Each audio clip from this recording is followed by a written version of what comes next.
Hello guys, in today's video, I'm going to respond to unpopular K-pop opinions from Reddit. Feel free to agree or disagree, and you can also share your thoughts in the comment while remain respectful please. In summary, the op stated ITZY should have debuted as 4 without Lia as her dancing ability doesn't match with the rest of the group and ITZY's songs sound fine without her. I would say that I know what the op is coming from, but I disagree. During Dalla Dalla era when Lia wasn't as heavily criticized for her dancing, she was dancing with confidence and her dancing wasn't stick out so much among her members, and I believe she's been improving her dancing skills over this past 5 years with ITZY. As a main vocalist I believe she is essential for the group even though their latest songs still sound good, but I think it would sound better with Lia. She has one of the prettiest vocal tone ever, and technically speaking Yeji or Chaeryeong couldn't really replace her as a main vocalist technical wise. I would prefer OT5 over OT4 any days.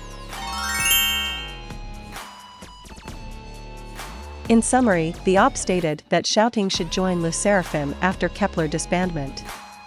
I disagree with this opinion. Le Sserafim is almost 2 years old group now, and everyone is familiar with this lineup already, so I don't really see the pros of Shouting joining.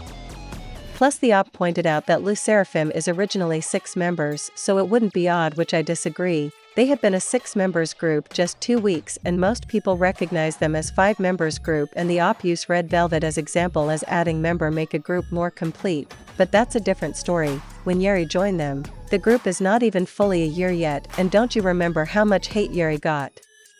I do think Shouting would fit to group that have similar concept to Le Sserafim, but adding her into Le Sserafim would be very odd as the group already has established fan base, and also just because Hype recruit Sakura and Chaewon before doesn't mean that they are gonna recruit member from survival shows group again. Consider how Kep1er's success couldn't even compare with IZ*ONE. In summary, the op stated that technical skills doesn't matter, as idols are better categorized as entertainers than excellent vocalist, rapper or dancer. I completely agree with this opinion, just the term idol means a person who is loved, admired, or respected a lot, which really have nothing to do with musical skills. I think it's important to have a certain level of skills to make a song pleasant to listen and performance pleasant to watch.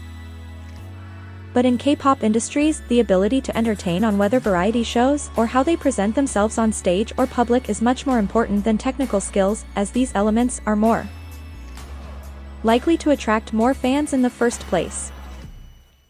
Plus fans don't really care about technical skills anyways. People tend to listen to voice they find more pleasant than listen to the greatest vocalist technical-wise. Plus the best dancers don't always have most viewed fan cams. But it's likely to be most popular member who have to most viewed fan cams who might not be as skilled, but general public might find them more pleasant to watch according to some elements I stated before.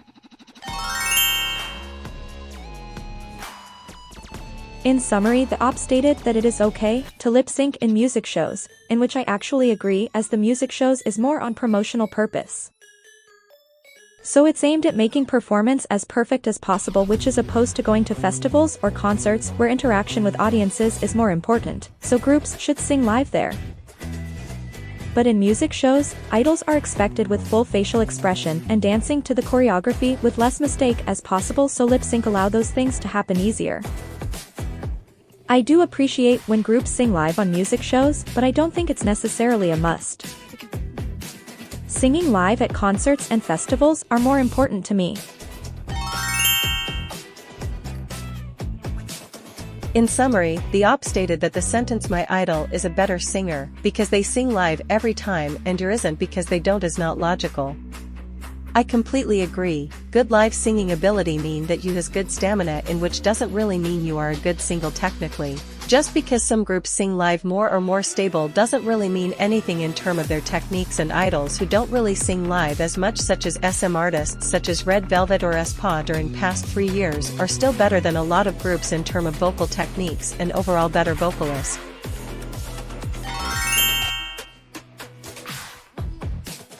In summary, op stated that groups shouldn't be labeled as vocal groups if they rarely sing live, and op use aespa as an example. I would say I disagree with this opinion. I think the term vocal groups usually associated with vocal techniques, so it doesn't really matter if they sing live a lot or not. Plus the op stated that having skill is nothing if it is not showcased through live stages, but I would argue that those skills are already shown through their studio vocals anyway. In summary, op stated that Wonyoung is an it girl because of her personality, not only her visual or the favoritism narrative that someone claimed. I 100% agree with this opinion. Wonyoung knows how to present it herself in public. Her work ethics is super admirable as she always remain professional and do her best in every opportunity she get. Her confidence with her feminine identity truly make her an icon. There are plenty of beautiful and talent idols, but these characteristics make Wonyoung stand out as an it girl, not just her visual.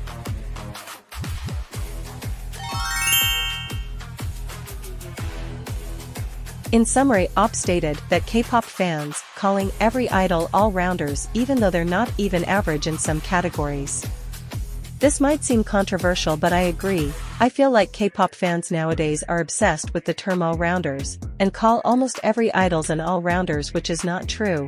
Being all-rounders mean you have to be good at singing, dancing, and rapping.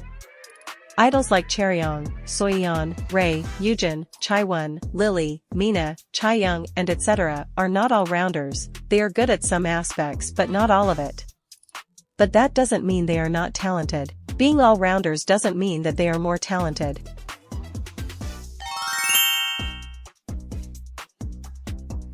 In summary, op stated that talent does not matter, only song choice and promotion. Again, this is controversial, but I agree. After all, K-pop is music industry, and most people choosing to listen to good music regardless of singer's talent. By having songs that is easier to catch public attention, the group is more likely to popular than groups that make song that is very targeted. Good promotion also allow the artist to reach a lot of audiences, which significantly contributed to popularity more than talents.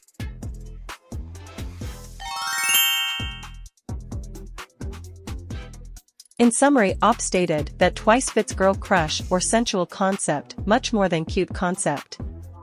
I don't solely agree or disagree on this one because I do think as a group Twice fit both cute and girl crush or sensual concept, but there's some members that are doing better in some concept. Plus Twice also grew from teens to adults, so it does make sense if they are doing good in more mature concept. I would say that members like Nayeon and Sana are members who fit equally both cute and girl crush or sensual concepts, while members such as Dayan are better at cute concepts and Jian, Momo, Jihyo, Mina, Chaeyoung, and Chewy now fit more with sensual concept. But I would say they all do very well in Talk That Talk, which is more refreshing and cute song, so I wouldn't say they suit girl crush or sensual concept much more.